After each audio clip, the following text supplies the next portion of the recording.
Assalamu alaikum, ihr Lieben. Willkommen auf meinem Kanal zu einem neuen ketogenen Rezeptvideo von mir. Eine köstliche Thunfischpizza aus Blumenkohlboden hatte ich euch schon mal hergestellt. Das Video dazu verlinke ich euch hier oben. Heute stellen wir wieder ein ähnliches leckeres Rezept her, nur dass der Boden diesmal nicht aus Blumenkohl hergestellt wird, sondern eben auf andere Art und Weise. Das werde ich euch in diesem Video zeigen. Diese Thunfischpizza habe ich eigens für meinen jüngsten Sohn hergestellt, der es immer sehr gerne einfach liebt, also nur mit Thunfischbelag ohne Zwiebelringe dazu. Und da er sich glutenfrei ernährt, passt hier das ketogene Rezept sehr gut dazu. Und es ist für jeden geeignet, der sich gesund und kohlenhydratarm ernähren möchte. Zuerst stellen wir die Tomatensauce her, dazu geben wir etwas Ghee in einen Topf. Mein Video dazu, wie man das Ghee selber herstellen kann, verlinke ich euch hier oben gerne. Dann geben wir eine gehackte Bio-Zwiebel hinzu und braten die so lange an, bis sie glasig sein wird. Dann kommen folgende Gewürze hinzu: Knoblauchpulver, Bio-Gemüsebrühe, Kurkuma, Kräuter der Provence oder Oregano, frisch gestoßener schwarzer Pfeffer und Halitsalz oder auch Himalaya-Salz. Die Gewürze kommen zu den glasig gebratenen Zwiebeln hinzu, werden kurz mit angebraten, damit sie ihr Aroma entfalten können, und dann löschen wir diese mit einer ganzen Packung biopassierten Tomaten ab. Die Packung spülen wir nochmal mit etwas dampfdestilliertem Wasser aus und geben dieses Wasser auch noch hinzu, rühren gut um, damit nichts anbrennt, damit alles gut vermischt wird, und schlussendlich kommt dann noch eine ganze Packung Bio-Sahne hinzu. Die war vorher gefroren, deswegen werden wir die jetzt erstmal auftauen. Und sobald das getan ist und alles gut vermischt ist, werden wir einmal kurz mit dem Pürierstab alles pürieren, damit wir eine schöne, cremige, homogene Tomatensauce erhalten und damit man keine Zwiebeln am Ende darin vorfinden wird. Die fertig pürierte Tomatensauce werden wir dann nochmal 5 bis 10 Minuten auf kleiner Flamme vor sich hin köcheln lassen. Und sobald das getan ist, ist die Soße fertig vorbereitet und kann zur Seite gestellt werden.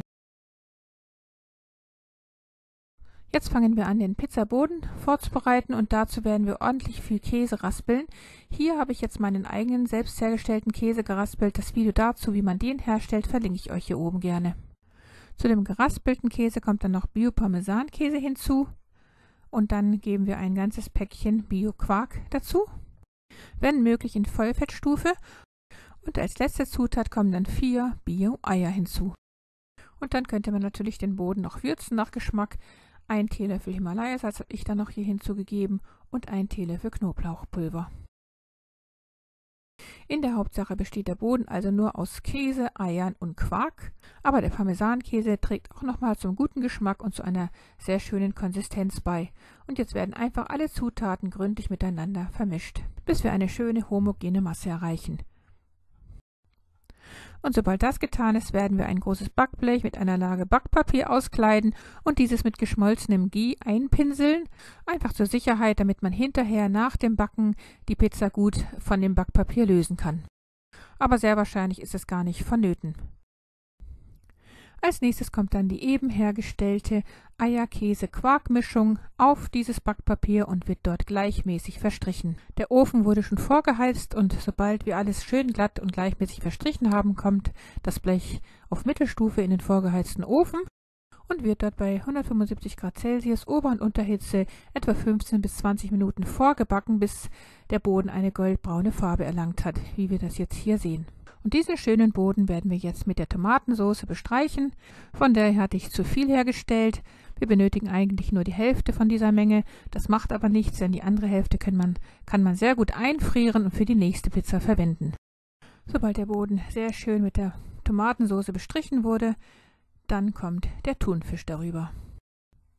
Und am Ende kommen noch folgende Gewürze darüber: Knoblauch, Gemüsebrühe und Kräuter der Provence. Werden kurz darüber gestreut, damit die Pizza einen wirklich leckeren, würzigen Geschmack bekommt. Und als allerletztes geben wir dann Bio-Emmentaler Käse darüber, oder auch meinen selbst hergestellten geraspelten Käse kann man genauso gut dafür verwenden. Und dann wird die Pizza im noch heißen Ofen fertig gebacken. Wieder bei 175 Grad Celsius, Ober- und Unterhitze auf Mittelstufe, und etwa eine halbe Stunde lang oder so lange, wie man den Käse gerne haben mag. Wenn man ihn noch etwas bräuner haben mag, dann backt man die Pizza entsprechend etwas länger. Ja, und das ist das Ergebnis. Eine herrliche, ganz einfache Thunfischpizza. Man könnte sie natürlich auch variieren mit verschiedenen anderen Belegen noch ergänzen, was weiß ich, zum Beispiel mit Zwiebelringen oder Feta-Käse und dergleichen. Mein Sohn mag es immer gerne einfach, weshalb er nur die Thunfischpizza mag. Und diese Pizza hat ihm vorzüglich geschmeckt. Einen Unterschied zur herkömmlichen Pizza konnte er nicht herausschmecken und das soll etwas heißen, denn mein Sohn ist ein Feinschmecker, der immer sofort jede Änderung herausschmeckt. Deshalb kann ich euch auf jeden Fall empfehlen, diese Pizza nachzumachen. Denn sie ist so gut wie kohlenhydratfrei, schmeckt genauso lecker wie eine herkömmliche Pizza, während sie unseren Blutzuckerspiegel schont. Und wie wichtig das in der heutigen Zeit ist, das sollte inzwischen hinlänglich bekannt sein. Schaut euch auch gerne nochmal mein Video zu den 8 größten Gefahren des Zuckerkonsums in der heutigen Zeit an. Denn die heutige gut bürgerliche Küche ist sehr kohlenhydratlastig und alle diese vielen Kohlenhydrate werden im Körper zu Zucker verstoffwechselt. Und diese Unmengen an Zucker, wofür der Körper nicht geschaffen ist, führen dann letztendlich zu Herz-Kreislauf-Erkrankungen, Nervenschäden, Problemen mit dem Gehirn und den Augen, mentalen Problemen wie Depressionen, Gewichtszunahme und Verdauungsprobleme, Diabetes, Lebererkrankungen und Krebs. Schaut euch auch gerne nochmal mein Video zur ketogenen Ernährung an. Ideal wäre es natürlich, wenn man diese Pizza mit meinem selbstgemachten gesunden Käse herstellen würde, der aus nicht homogenisierter Milch hergestellt wird und noch besser aus Rohmilch von nicht trächtigen Bio-Weiderindern. Ein Video zur Milch, wie gesund oder ungesund sie heute ist, das werde ich euch hier oben auch gerne verlinken. Wenn euch mein Video gefallen haben sollte, dann gebt mir gerne einen Daumen nach oben und teilt das Video mit euren Freunden und Bekannten. Vergesst auch nicht, das Glockensymbol zu betätigen, damit ihr kein Video in der Zukunft von mir verpasst. Liebste Grüße, Salam alaikum, eure Mariam.